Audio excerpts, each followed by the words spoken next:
And so I'd like to ask you about that a little bit. Not the money part, I think we need to talk about the money part tonight too, but I think talk about the reform part. I talk to people who oppose this bill because it seems to them that it's more a bill that goes down the road of forwarding or advocating the school reform movement that we see across the United States. And for example, that is embodied in 191 and 163, and it seems to be another step along that move toward changing not just the way we finance education, but the way we do education, what education is all about. And I'd like to hear your comment about that. Is it really part of the school reform movement? There are, in Senate Bill 213, there are reform elements in there. But I always, it's funny because I always get frustrated with both sides take the mantra of reform. Everyone wants the best education for our kids. I think so. I think everybody in this room does. We can disagree on how that is. The system isn't working right now as well as it should. We are not getting the results from the education system that we expect for our kids. Okay? And we can talk about how it was 30 years ago, and we have much more data now, and we hold it much more accountable. And 30 years ago, we say it was great, but back then it wasn't much greater either. So, you know, things are changing. Society, we all know society's changing. Just take your iPhone or your smartphone. The world is changing. The way we have to educate our kids, the way we're competing in a global market now, instead of just, we used to compete against Kansas and Wyoming. Now we're competing against China, India, Russia, you know, the entire world. And so there needs to be changes in the system to address those. But when you look at who sat at this table on 213 and signed off and agreed on this and are supporting the ballot initiative, I mean, you have, you know, people like Democrats for Education Reform, which definitely, you know, is that reform. When you say the word reform, people think of them as, you know, either the evil reformers or the good reformers, depending on what side of the table you're on. But you also have the Colorado Education Association, who, you know, depending on where you are, you might have a different view of that.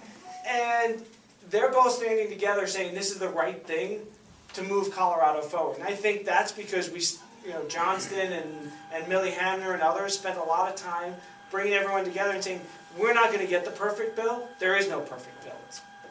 That's what happens. We have 5 million people in this state, over 5 million. They all have, if they were writing it, none of them would have the same bill. There would be some decimal point somewhere different. But this is a key thing to move us forward. And so I think that's why you see all these diverse groups, from the traditional education people to the reform-minded people, coming together and saying this is the right thing. And I think the reforms we see, when you look at, I mean, when you talk to CEA, you talk to teachers, they will say, and teachers are usually the first people to say, we need to reform the system. We need to do more in our education system. And when it comes to what they think we need to do, we need preschool. We need kindergarten. We need more time in the classroom, not teaching to tests, but actually teaching creative thinking and critical skills.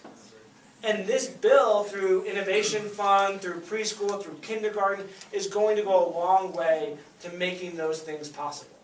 Well, that's a good, thanks. That's a good opportunity to segue into the initiative itself, and Will Gohl is going to speak about the initiative. And in case you're not familiar, I probably should have set it up at the beginning, but a lot of you are very well informed, and you probably know, but just in case anybody doesn't, the bill, the law passed through the House and the Senate, and it has been signed into law by the governor, but it requires this taxation to make it effective and to put it into effect. So to pay for it, we need to have voters approve a tax, and that's where Initiative 22 comes in.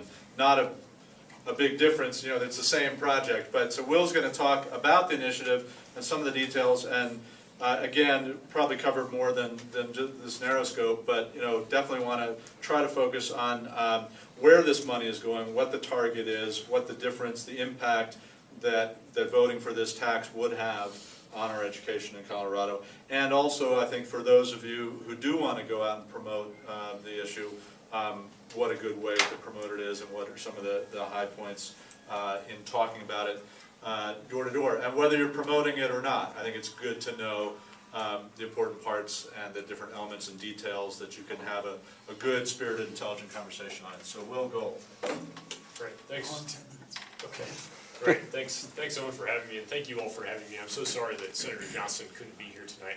He very much wanted to be, but as you can imagine, he's in a bit of high demand these days. He's the smarter one anyway. That's not true. It's not true at all, but I will try to fill in his absence. And honestly, I think in terms of messaging and the reason for this effort, you don't need me to follow the speaker. I think he is absolutely right on, and he's giving you exactly the message you all will need if you want to support and promote this effort, which is that something all of us can agree on, is that we need a strong system of uniform public schools that will train the 21st century workforce of tomorrow.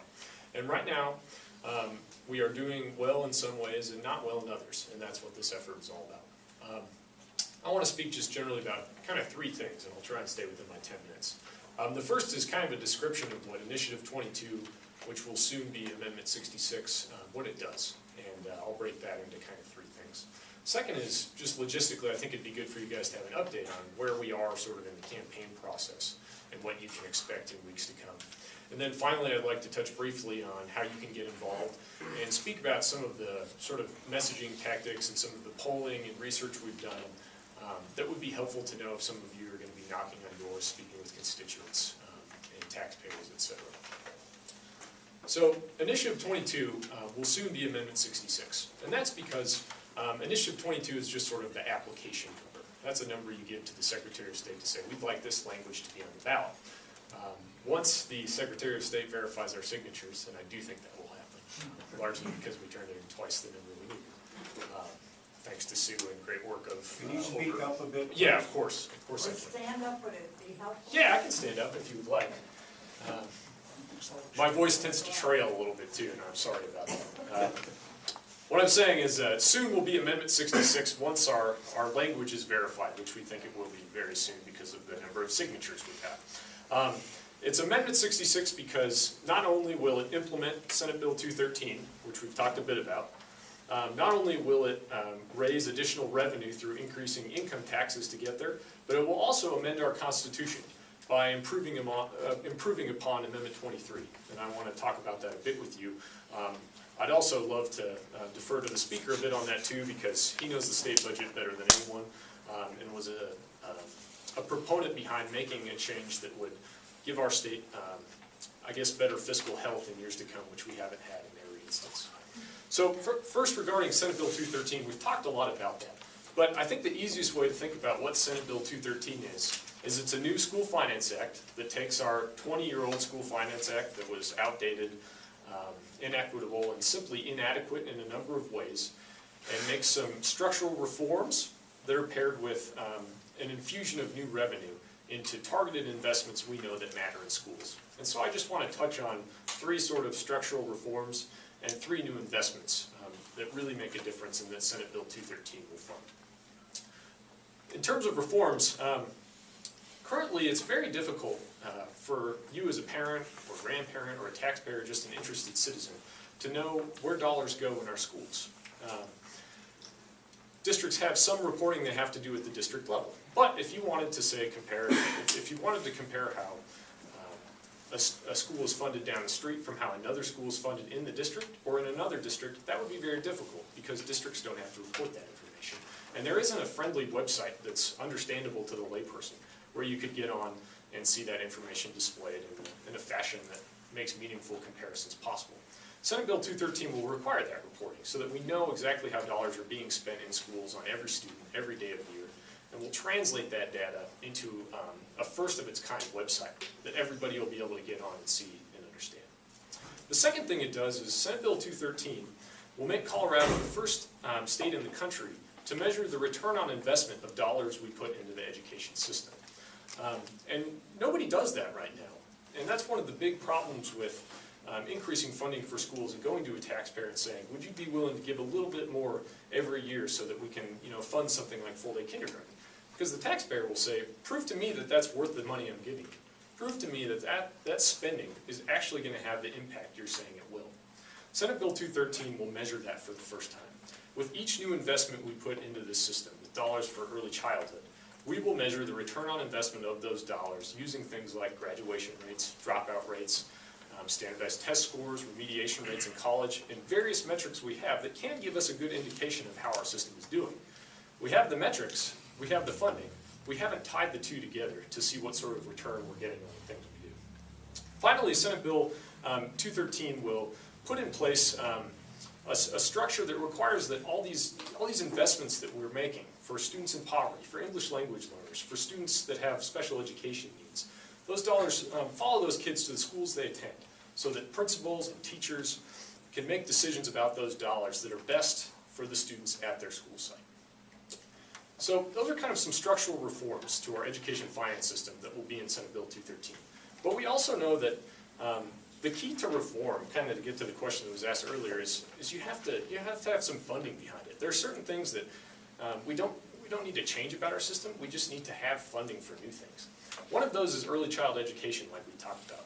Senate Bill 213, if it's implemented and if the ballot passes, will provide access to quality early childhood education for 25,000 plus new at-risk 3- and 4-year-olds in our state. That will more than double the population of 3- and 4-year-olds who have who have access to quality early childhood in the state right now. Second thing is Senate Bill 213 will fund full-day kindergarten for every family in the state that wants it, which is one of the most important investments we know from research that gets a kid ready to read by the 3rd grade, which we in turn know is the best indicator of their success in our education system. In some districts in the states, students have access to full-day kindergarten. In other districts they don't, and in many cases, if they do have access, parents have to pay for that additional half day of school. We want to make sure that every kid can go to full-day kindergarten in the state if they want to, if their family thinks that's the right choice for them. And finally, we've done a lot of work to reform our system over the last few years. We have passed things like Senate Bill 191 and 163, but we need resources to make sure that those are implemented effectively. If we want to make sure every kid's reading by 3rd grade, we should have the resources to ensure that a kid has a reading tutor and a reading coach if they need it, and that they can stay longer in a school day or school year. So we can't just implement this bill because we need funding for it. We think about $950 million in its first year. And so that's why we're asking for an increase and a differentiation in our state income tax to do so. I can get into the details with that if you'd like, but I think the simplest way to think about it is, yes, we'll have a new 2-tier tax rate, which I can, again, go into more detail on, but the average earner will pay $133 more a year, which is about 36 cents a day. And if you're going around and people are asking you, how's this going to affect me, I think that's the easiest way to put it. Again, I can talk more about that, but I know I'm running short on time. Finally, like I said, we'll be improving Amendment 23. Amendment 23, in my mind, in Senator Johnson's mind, I think in many of your minds, was a great thing for Colorado. It said we need to make a commitment to our kids every year to ensure that funding is there to support their education. But, as that chart shows better than anything, we haven't done that. And at the same time, despite not being able to keep up with funding for public schools, we have cut into funding for other important state services, like higher education, like other social services, Medicaid, etc. We'll be improving Amendment 23 to ensure that we make that commitment every year to our schools, but also that in difficult economic times, we don't cut out other important governmental services. Again, during question and answer, if you'd like me to get into more detail on that, I can. Logistically speaking, Amendment 66 is still Initiative 22. We should know very soon if it's going to be Amendment 66 and if it's on the ballot. We have no reason to think it won't. There was an opposition press conference yesterday after we turned in signatures, but thus far, I would not say the opposition is particularly organized. We can talk more about that if you'd like in the question and answer, as well as some arguments you'll probably hear from them, some of which were discussed yesterday. I think that, fortunately, Amendment 66 preempts a lot of those arguments, and we can go through exactly why. Finally, I know a lot of you would like to get involved with the campaign.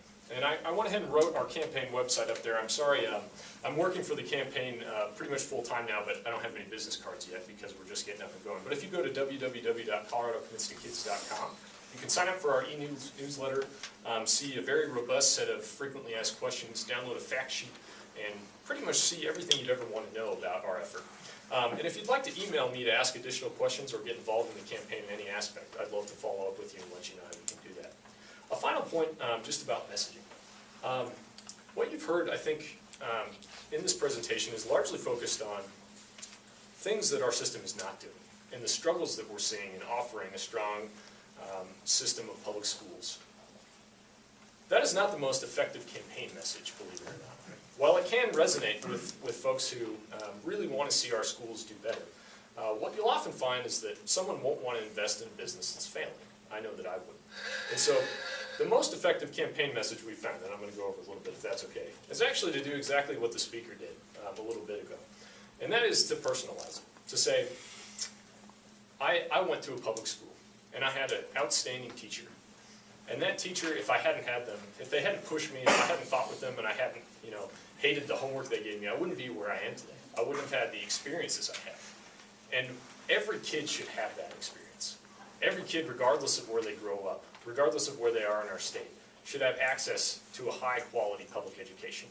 And we're not delivering that right now as well as we could. Our test scores are actually improving. Reading and math scores across the state have improved over the last 5 to 7 years. Our achievement gaps have closed, but we can do better. Why can't we have the best country, education system in the country? Why can't those achievement gaps diminish even more? That's what we're asking folks to invest in, so that everybody can have an experience like a lot of us had, with a great teacher, with great programs that maybe we don't have like right now, like music and sports. So that's the most effective campaign message. We know that's what will swing the tide in favor of a win in